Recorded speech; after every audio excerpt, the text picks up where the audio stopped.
I live in Ukraine. I think the Russians are sending monsters.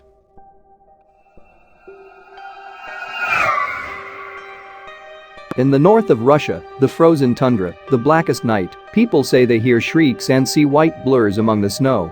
But those are only rumors, and the nature of rumors is to expand what is ordinary and make it memorable. I have started to question the nature of rumors. I live in Ukraine, close to the border of Russia. I've been told to move by my family and friends due to recent events. I would be lying if I said that the thought hasn't crossed my mind more than once, but in the end, I have stayed, and perhaps too long. I see stranger and stranger events occurring around me. When this all started, every few days, I'd hear the sound of explosions. But that calmed me down. Recently the sounds of explosions grow fainter and are replaced by a horn that makes my bones shiver. I hear helicopters racing through the sky. Trucks colored a sickening yellow drive through the roads. Men I've never seen before walk across the streets with guns too powerful for humans. They've closed down the roads. I hear from my neighbors that they've put up barriers around us too. They ask them why they do this to their own citizens to no response. It scares me that the men who hold these barriers have blank eyes. Why are soldiers of such quality required? Why can't we leave? One day a car from another village even closer to the border came. There was only one person inside, a child barely the age of 17. Dried tears filled his cheeks, and the boy looked ruined. He wouldn't talk, but the pits beneath his eyes screamed horror. Perhaps he'd seen war, perhaps it had started. The horn blows twice. Once at midnight and 6 hours afterwards. When it blows, the soldiers are nowhere to be seen, and the wilderness grows more silent than it's ever been. The wolves are too scared to howl then, and the owls too clever.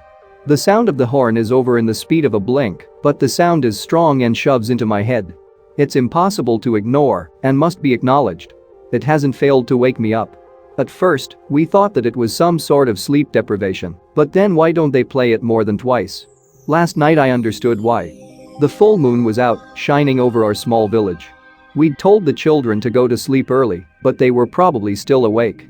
Their guts probably also sensed a wrongness in the air.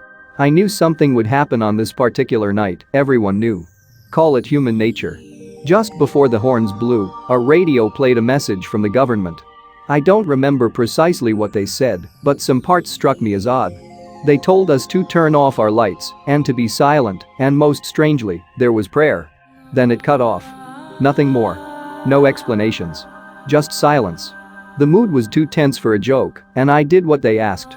The horns blew, and for 3 hours, it was silent, but then we heard shrieks. The type shrieks that were long and dry, and each second, it felt that they came closer. These were the type of shrieks that came from the horizon, but tonight they were just outside. I felt cold, but I've never seen frost visibly form on my window. The silence amplified, and I could hear the blood in my ears, circulating, throbbing. A shout broke it. A shotgun fired. Stones broke. It was silent, and then a noise filled the air, and I have never hoped more that my children were asleep.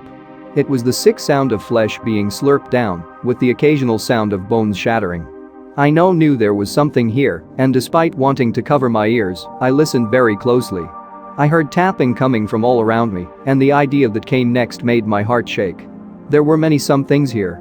I saw a tear slither down my wife's face. I hadn't noticed it, but my hands had begun shaking. It only became worse as we heard more shrieks, more slurping, more shouts. The worst was when it came from a child. We sat there in the hands of fate for hours. A monster could walk in any second and we could do nothing to stop it. Everything I love and everyone I loved could be gone just like that.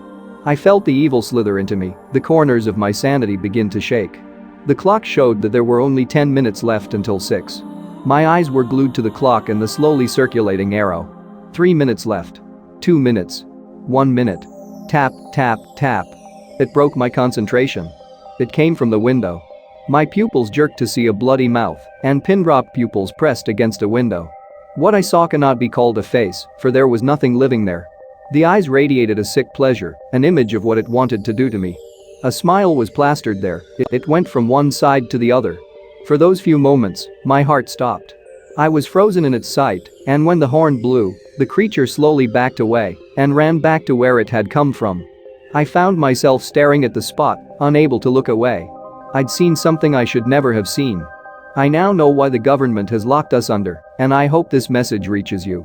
I want it to be known what is happening. They're not letting us leave. They've left us to die. I'm begging you. Please send help.